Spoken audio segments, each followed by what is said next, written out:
नमस्कार, मैं हूं केशव पंडित और आप देख रहे हैं देश का तेजी से बढ़ता एटीवी न्यूज चैनल। इस वक्त आप देख रहे हैं हमारा खास कार्यक्रम द केशव पंडित शो।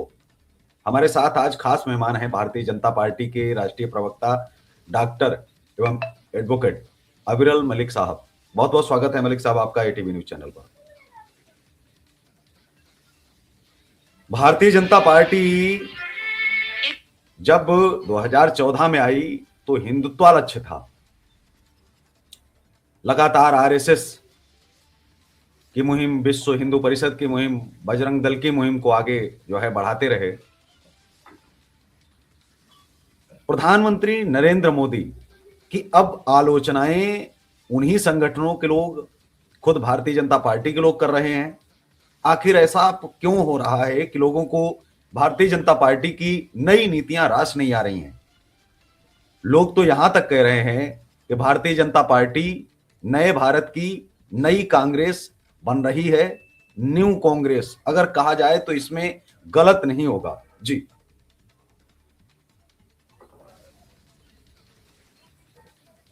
जी, बिल्कुल। देखिए, जहाँ तक विषय एक तरीके से विरोध करना सबका अपना अधिकार है, अपना राय रखना अधिकार है, लोकतंत्र है, इस देश में संविधान का राज है, कानून का राज है। तो निश्चित रूप से कोई व्यक्ति सामने आके अपनी राय रख सकता है, अपना स्पष्टीकरण दे सकता है, अपना विषय रख सकता है, राजनीतिक विषय पे चर्चा कर सकता है, राजनीतिक विषय पे आरोप प्रत्यारोप करने का काम कर सकता है। लेकिन अल्टीमेटली हम सब लोगों को देखिए, अगर जनता की राय की बात कर ली जाए ना, जनता की राय इसको बिल्कुल नहीं मानती। अगर क्योंकि जनता की राय ये हो सकती है, ये जनता की राय हो सकती है, लेकिन पूरी जनता की राय ये नहीं। आखिर क्यों? वो इसके पीछे कारण ये है क्योंकि हर 5 साल में एक चुनाव होता है। वो जिस भी लेवल का चुनाव, अगर लोकसभा का चुनाव, तो पूरे देश की जनता की राय इकट्ठी, पूरे देश की जनता एकजुटता पूर्वक चुनाव के माध्यम से अपनी राय व्यक्त कर देती है। और जब चुनाव की अगर बात कर ली जाए, अगर जनता नाराज है, देखिए 2014 में भारतीय जनता पार्टी आई, आप कह सकते हैं एक बार सरकार बहला फुसला करके बहका करके बन सकती है। 2019 में पुनः हमारी सरकार बनी, पुनः सरकार बनने के पश्चात 2019 के बाद 2024 में हमारी पुनः सरकार बनी। 3 बार केंद्र में हम सरकार बना चुके हैं। इसका अर्थ है जनता की राय स्पष्ट है कि भारतीय जनता पार्टी गरीब पीड़ित शोषित वंचित दलित आदिवासी महिला युवा बेरोजगार संघ सबका विकास कर रही है। सबका साथ सबका विकास सबका विश्वास सबके प्रयास के नारे को चरितार्थ करने का काम कर रही है। युवाओं के हित में निरंतर फैसले ले रही है। बेरोजगारी मुक्त भारत का निर्माण कर रही है, रोजगार युक्त भारत का निर्माण कर रही है, गरीबी मुक्त भारत का निर्माण कर रही है, मजबूत और सशक्त भारत का निर्माण कर रही है, विश्वगुरु भारत का निर्माण कर रही है, नंबर 1 भारत का निर्माण कर रही है, मजबूत और आगे बढ़ते हुए भारत का निर्माण कर रही है, मजबूत इकोनॉमी का निर्माण कर रही है। और उसके साथ साथ जहां तक विषय चहुमुखी विकास का, चहुमुखी विकास किस प्रकार से इसकी हम चिंता कर रहे हैं, ये बिल्कुल इस चीज को स्पष्ट करता है क्योंकि जनता ने मोहर लगा के हमें जिताने का काम किया। अब रही बात जहां तक विकास की, एजुकेशन सेक्टर डेवलपमेंट हो, हेल्थ सेक्टर डेवलपमेंट हो, रोड सेक्टर डेवलपमेंट हो, नितिन गडकरी जी के नेतृत्व में मजबूती के साथ मंत्रालय चल रहा है। टूरिज्म क्षेत्र में डेवलपमेंट हो, और टूरिज्म केवल यहीं की बात नहीं, मैं तो जहां रहा हूं वहां की भी बात बता रहा हूँ, जम्मू कश्मीर की। जम्मू कश्मीर में जब आतंकी हमला हुआ है, अभी कुछ समय पहले जो हमला हुआ था बहुत दुखद था। उसके बाद जिस प्रकार से पर्यटन के क्षेत्र में गिरावट आई थी, लेकिन पुनः जिस प्रकार से पर्यटन का क्षेत्र आगे बढ़ा है वो सबने देखा। और पर्यटन का क्षेत्र किस प्रकार से मजबूती से आगे जम्मू कश्मीर में बढ़ा, 370-35 से हटी, वो भी मैंने देखा। 370-35 से हटने के पश्चात जिस प्रकार से अभूतपूर्व तरीके से जम्मू कश्मीर राज्य का विकास हुआ, जम्मू कश्मीर प्रदेश का विकास हुआ, वो सबने स्पष्ट रूप से देखा। और केंद्र शासित प्रदेश जम्मू कश्मीर मजबूती के साथ आगे बढ़ रहा है। जहां लोग कहते थे, कुछ लोग कहा करते थे अगर ये 370-35 से हटा दी तो यहाँ कोई भारत का तिरंगा झंडा पकड़ने वाला नहीं रहेगा। आज सब लोग एक लाइन में खड़े होकर भारत माता की जय बोलते हैं। प्रत्येक व्यक्ति वहां का भारत से प्रेम निश्चित रूप से करता, भारत से प्रेम नहीं करता। वो सब भारतीय हैं, सब एकजुट है, मजबूती के साथ पाकिस्तानियों के खिलाफ है, जिहादियों, आतंकवादियों, राष्ट्र विरोधी शक्तियों, कानून विरोधी शक्तियों के खिलाफ है। और निश्चित रूप से जहां तक विषय है, पार्टिकुलरली अगर देश की जनता की राय की बात की जाए, देश की जनता की राय है कि बीजेपी विकास कर रही है। अब Samajwadi Party, National Conference, PDP, Congress Party, Shiv Sena, UBT और तृणमूल कांग्रेस, आम आदमी पार्टी, विपक्ष, इंडी गठबंधन क्या कह रहा है, मैं समझता हूँ वो उनकी राय हो सकती है। उन्हें तो चुनाव जीतना है, इसलिए आलोचना करेंगे। और कुछ और संगठन हो सकते हैं जो अपनी एक तरीके से हीरोगिरी वाली छवि बनाने के लिए आलोचना करें, वो करते रहे आलोचना। लेकिन अल्टीमेटली जनता के मध्य में हम सबको जाना होता है। इस बात से आप सहमत करें केशव जी? आप बहुत वरिष्ठ पत्रकार हैं। अल्टीमेटली जब जनता के मध्य हम जाते हैं तो निश्चित रूप से जनता स्पष्ट कर देती है वोट की चोट करते हुए, जिससे चिढ़ती है, जिसे वो नहीं चाहती है और जिससे प्रेम करती है, जिसे आशीर्वाद देना चाहती है, उसे वोट के माध्यम से जिताने और विजयी बनाने का काम करती है। तो मोदी जी को, योगी जी को, मोहन यादव जी को और जिस तरीके से राजस्थान की सरकार को, हमारी हरियाणा की सरकार को, दिल्ली की सरकार को, छत्तीसगढ़ की सरकार को, असम की सरकार को, उत्तराखंड की सरकार को, राज्यों की सरकारों को हमारी जनता ने बनवाया है, वो जनता का हमारे प्रति विशेष प्रेम।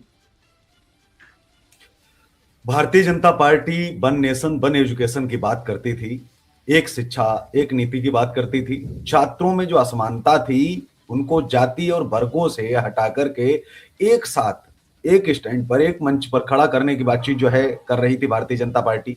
कह रही थी कि कम से कम छात्रों में तो हम जातियां नहीं ही देखेंगे, जो काबिलियत है उसको आगे ले आएंगे। लेकिन क्या ऐसी वजह आ गई है कि अमित शाह को भी अब खुले मंच पर कहना पड़ रहा है कि देखिए रिजर्वेशन तो हम नहीं हटाएंगे, चाहे आप जो भी कर लें।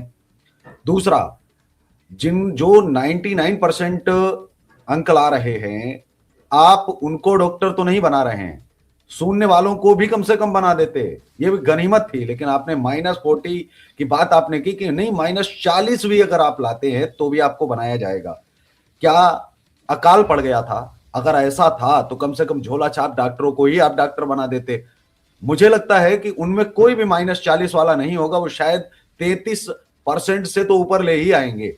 आज भी यदि उनको जो है एग्जाम देने के लिए यदि सरकार कोई नई नीति बनाती है, उनको बुलाती है, मेरा मानना है।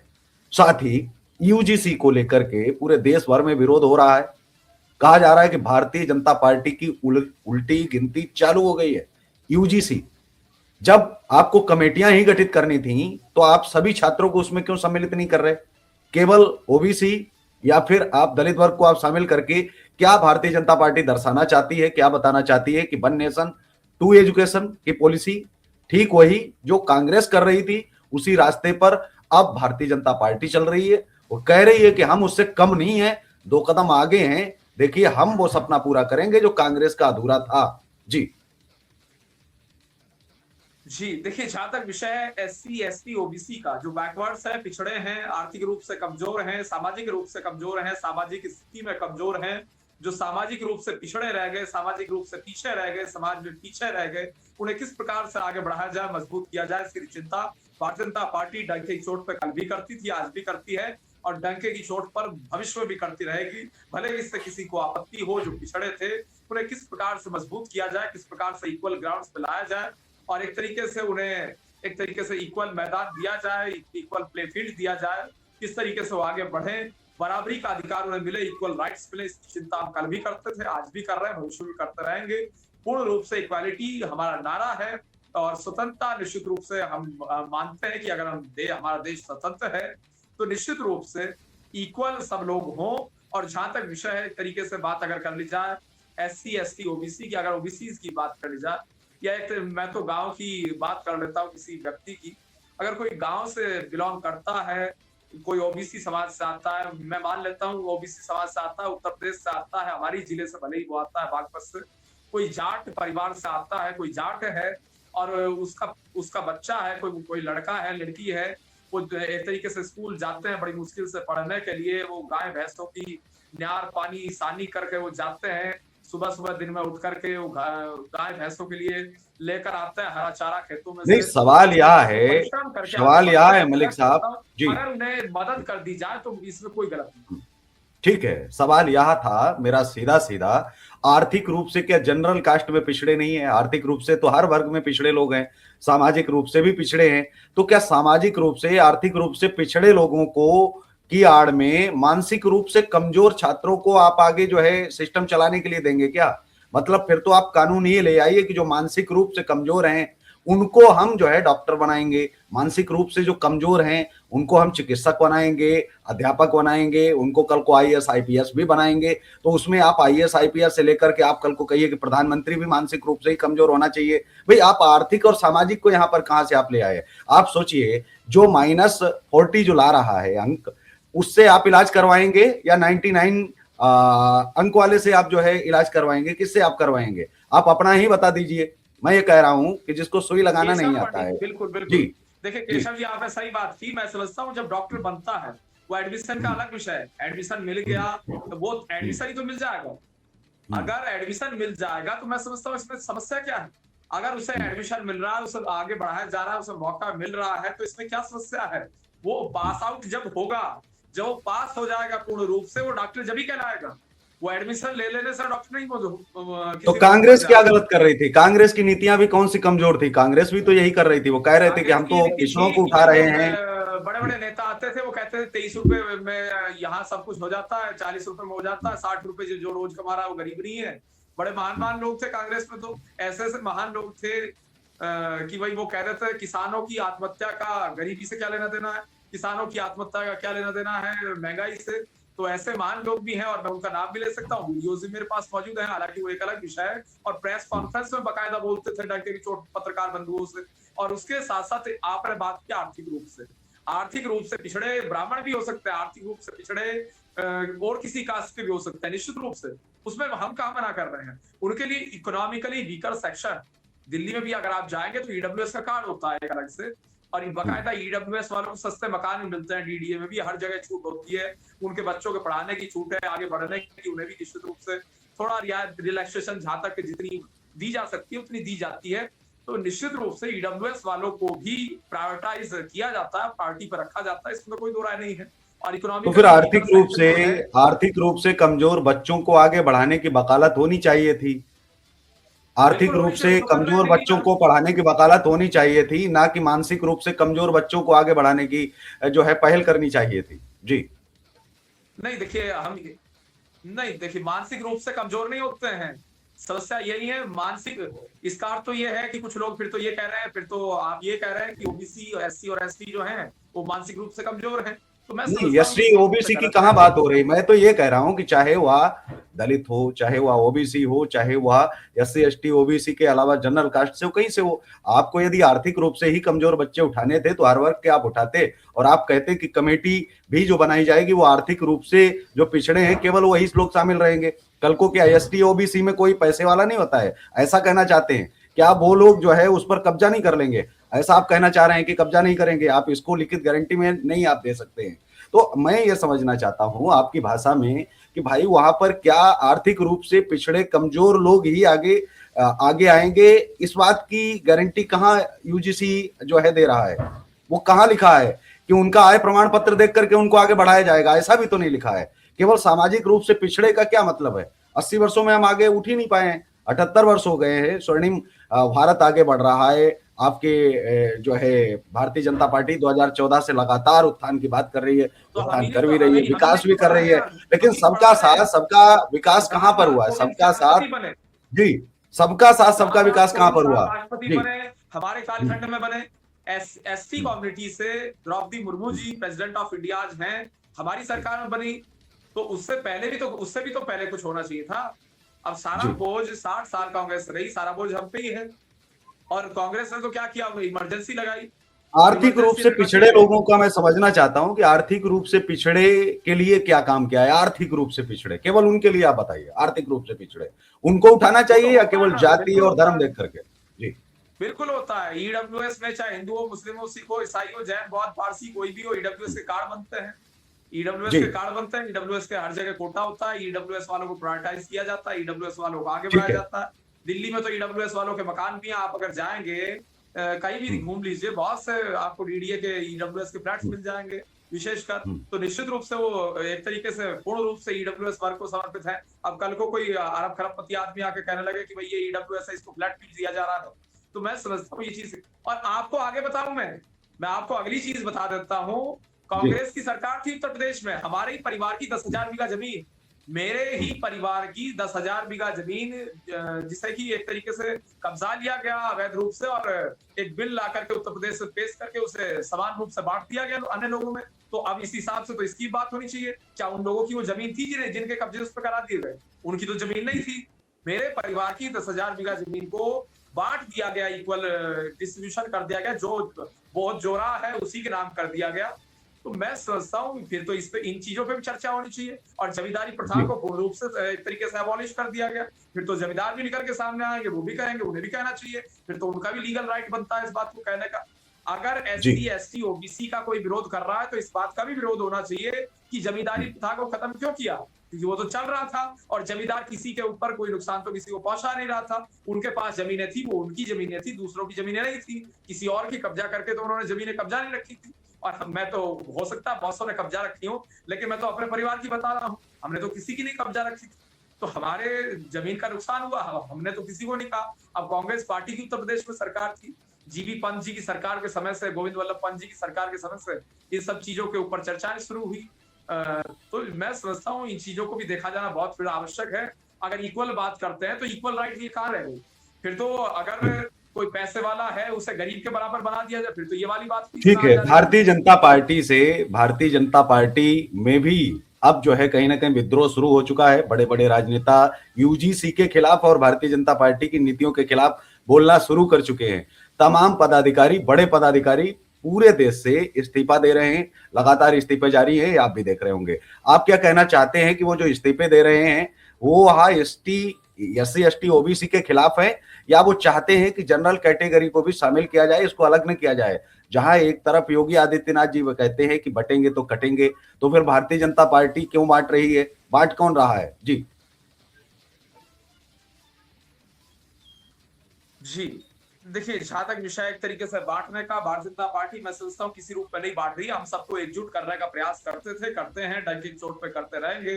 ये तो एओयूम के द्वारा जो स्थापना कांग्रेस पार्टी की गई थी, कांग्रेस वाले बांटने का काम करते हैं, करते रहे। वो डिवाइड एंड रूल उनका एक तरीके से विरासत में मिला हुआ। अंग्रेजों ने डिवाइड एंड रूल की बात कही थी, एओयूम ने स्थापना की थी। अब वो डिवाइड एंड रूल करते थे, करते हैं, वो तो करते रहेंगे। और जहां तक विषय हमारी पार्टी का, हम तो कहते हैं बटेंगे तो कटेंगे, एक रहेंगे तो एक रहेंगे। हम एक रहने की बात क्या करते मुझे हैं, यूजीसी की अधिकारियों के खिलाफ, जिहादियों के खिलाफ, आतंकवादियों के खिलाफ, देशद्रोहियों के खिलाफ, देश विरोधियों के खिलाफ, राष्ट्र विरोधियों के खिलाफ हम सबके विरुद्ध एकजुट होने की बात कल भी करते थे, आज भी करते हैं और भविष्य में भी निश्चित रूप से डंके की चोट पे करते रहेंगे। इसमें मैं समझता हूँ कोई दो राय नहीं है। और जहां तक विषय है सवर्णों की आप बात करें, तो सवर्णों के पक्ष में सबसे पहले डंके की चोट पे मैं खड़ा हूँ। हम सब खड़े हैं, हम सब उनकी जी, चिंता कर रहे हैं, हम सब करेंगे, इसमें किसी रूप में दो राय नहीं है। लेकिन जो लेकिन कमजोर है आपकी उनकी मदद स्पीच, हो जाए, जो जिन्हें जी जिन्हें जिन्हें मौके नहीं मिलते आगे बढ़ने के मलिक सामाजिक रूप में, साहब, उन्हें भी मलिक मदद हो जाए, साहब, तो ये केवल मलिक साहब, जी मलिक साहब, अब इसकी आड़ में उनको मौके मिल जाएं, इनको मौके मिल जाएं, उसकी आड़ में क्या, जो आर्थिक रूप से पिछड़े हैं, इसको लेकर के आपके ही बयान में और यूजीसी में विरोधाभास देखने को मिलता है। क्योंकि जो आप कह रहे हैं, आप एक लाइन बताइए जहां पर लिखा हो आर्थिक रूप से पिछड़े कमजोर सामान्य वर्ग के भी बच्चों को कमेटी में शामिल किया जाएगा, या उनके बच्चों के लिए ये किया जाएगा। ये कोई लाइन आप मुझे बता दीजिए, ऐसा है क्या? मैंने तो पूरा पढ़ा है, कहीं पर भी सामान्य वर्ग का कोई उल्लेख और नाम ही नहीं है। मतलब पूरी तरह से आप चाहते हैं कि अगले 60 साल तक कोई कानून बनेगा, तो कानून तो 50-60 साल तक के अगले बदलने तक चलता रहेगा। तो जब नाम ही नहीं है तो आर्थिक रूप से पिछड़े वाले तो पिछड़े रहेंगे, उसमें तो आपका ही विरोधाभास है। आप ही अपनी लाइन पर सही तरीके से फिट नहीं बैठ पा रहे हैं। मतलब सरकार और पार्टी की लाइन अलग है क्या? जी जी, देखिए सरकार की लाइन एक ही है, पार्टी की लाइन एक ही है कि सबका साथ सबका विकास हो, हिंदू मुस्लिम सिख ईसाई जैन बौद्ध पारसी सबका विकास हो, और इकोनॉमिकली बैकवर्ड जो है, सामाजिक रूप से पिछड़े जो है, दोनों का विकास हो। सामाजिक रूप से पिछड़ों का भी विकास हो, आर्थिक रूप से पिछड़ों का भी विकास हो, दोनों का विकास हो। और सामाजिक रूप से पिछड़ों का कैसे विकास हो रहा है आपके मध्य में है, आर्थिक रूप से पिछड़ों का कैसे विकास हो उसकी मैंने आपको बता दिया। ईडब्ल्यूएस वाले जो है उन्हें किस तरीके से आगे बढ़ाया जाता है, कितना उनका कोटा होता है एजुकेशन में, हेल्थ में, कितना उन्हें लाभ मिलता है, ईडब्ल्यूएस के कार्ड से कितना लाभ मिलता है, ये भी आप देख सकते हैं। और जहां तक विषय है पर्टिकुलरली कैटेगराइज करने का, तो केवल इतना है कि सबका हित हो, सबका लाभ हो, ये देश मजबूती के साथ संविधान के कानून के रास्ते पर आगे चले। और संविधान में जो आर्थिक रूप से और सामाजिक रूप से पिछड़ों के लिए विशेष रूप से एक तरीके से प्रावधान है, निश्चित रूप से उनका हित सुनिश्चित हो। और जहां तक विषय है भारतीय जनता पार्टी का, रिजर्वेशन कल भी था, रिजर्वेशन आज भी है, रिजर्वेशन भविष्य में भी रहेगा। रिजर्वेशन को किसी रूप में ना हटाया जा रहा था, ना हटाया जाएगा। हमारे जी खिलाफ कुछ लोग गलत अफवाह फैलाने का काम करते हैं। जी, आपकी ही पार्टी के कुछ लोग अब सुप्रीम कोर्ट का, हाई कोर्ट का दरवाजा खटखटा रहे हैं, याचिका लगा रहे हैं, और वो कह रहे हैं कि संविधान को रौंद रहे हैं आप। सीधा सीधा उन्होंने कहा उल्लंघन, मतलब संविधान को रौंद करके एक कानून बनाया जा रहा है। जितने भी अभी तक कानून बनाए गए उनमें कहीं ना कहीं संविधान को एक तरफा रखा ही है, लेकिन इसमें तो उन्होंने कई आर्टिकल का हवाला दिया है। तो क्या कहना चाहते हैं कि जो याचिका मंजूर हो गई है, जिस पर बहस अब होनी है, अब उसको लेकर के आप क्या कहेंगे? आपकी ही पार्टी के लोग हैं वो जो जा रहे हैं, याचिका लगा रहे हैं और कह रहे हैं कि आप संविधान का खुलेआम उल्लंघन कर रहे हैं। जी। नहीं, देखिए कौन कौन लोग हैं, किन किन लोगों के आप नाम बताना चाहते हैं वो आप बता सकते हैं, लेकिन जहां तक विषय है हमारी पार्टी का, तो हमारी पार्टी का तो बिल्कुल स्पष्ट स्टैंड है, सबके हित में काम होना चाहिए और वही हम कर रहे हैं। मोदी जी का एक नारा है, गरीब पीड़ित शोषित वंचित दलित सबके हित में काम हो, और जो गरीब है जब तक उसकी, अब आप कहने लगेंगे कि भाई जो 100 करोड़ कमा रहा है उसे भी आवास योजना का लाभ मिले, वैसे तो नहीं होगा। आवास योजना जी का लाभ तो उसे ही मिलेगा जो नहीं, ये इतने मैं नहीं इकट्ठे कह रहा हूं, लेकिन करोड़। आपकी नीति तो कह रही है ना मलिक साहब की 100 करोड़ कमा रहा है, आर्थिक रूप से उसको लाभ भले न मिले, लेकिन यदि सामाजिक रूप से वो पिछड़े वर्ग में आता है तो उसको लाभ आप मकान दिलवा के रहेंगे। आप कह रहे हैं कि कौन इसको रोकने वाला, मैं तो मकान देके रहूंगा, क्योंकि ये सामाजिक रूप वाली लाइन तो आपने देखी नहीं। तो यहाँ पर तो ये वाली बात आ गई कि आर्थिक रूप से पिछड़े वाले को तो आपने खत्म ही कर दिया ना यहाँ से, कि पैसे वाला है लेकिन सामाजिक रूप भी आप उसका देखेंगे। तो सामाजिक रूप देख करके भी तो आप मकान आप दे रहे हैं। हम तो कह रहे हैं कि केवल आप आर्थिक रूप से पिछड़ों की बात करिए ना। आप कहाँ बात कर रहे हैं? जी। जी, देखिए 2 लोग होते हैं, एक सामाजिक रूप से पिछड़े, एक आर्थिक रूप से पिछड़े, दोनों संविधान खुद कहता है सामाजिक रूप से जो पिछड़े हैं उनके हित में काम हो, तो उनके हित में काम करना भी अनिवार्य है और आर्थिक रूप से पिछड़ों के हित में भी काम करना अनिवार्य है। और चाहे वो कोई भी हो, किसी भी जात पात समुदाय भाषा लिंग का व्यक्ति हो, संविधान इस बात को कहता है कि सब में बराबरी का अधिकार हो। और जहां तक विषय है विशेषकर माननीय प्रधानमंत्री मोदी जी का, सबके साथ और सबके विकास को चरितार्थ करने का काम माननीय मोदी जी अभूतपूर्व तरीके से कर रहे हैं। इसलिए जनता बार बार अपने विशेष मताधिकार का प्रयोग करते हुए, वोट का प्रयोग करते हुए अभूतपूर्व तरीके से विजयी बना के आगे बढ़ाने का काम करें। कुछ सब देखिए राय सबकी है। अब कुछ तो ऐसे भी महान भाव हैं जो कह देते हैं 370 वापिस लगनी चाहिए, कुछ ऐसे ही महान भाव इसी देश में बैठे हैं वो कहते हैं राम मंदिर नहीं बनना चाहिए, कुछ ऐसे ही महान शख्सियतें इस देश में बैठी हुई है जो कहती है जीएसटी गब्बर सिंह टैक्स है, कुछ लोग ऐसे भी आपको यहाँ घूमते फिरते मिल जाएंगे जो इस बात को कह देंगे कि भाई नोटबंदी नहीं होनी चाहिए थी, और कुछ ऐसे भी लोग मिल जाएंगे जो कह देंगे कि ऑपरेशन सिंदूर एयर स्ट्राइक सर्जिकल स्ट्राइक का कोई लाभ नहीं है, कुछ ऐसे भी मिल जाएंगे जो इनका प्रमाण मांग लेंगे, और फिर वो जनता उन्हें विधायक भी नहीं बनने देती दिल्ली में। ये भी एक स्थिति रही कि वो विधायक भी नहीं बन पाए, लेकिन मांग रहे थे वो इंटरनेशनल लेवल पे सारे सबूत वगैरह, सारे सबूत मांग रहे थे सेना से।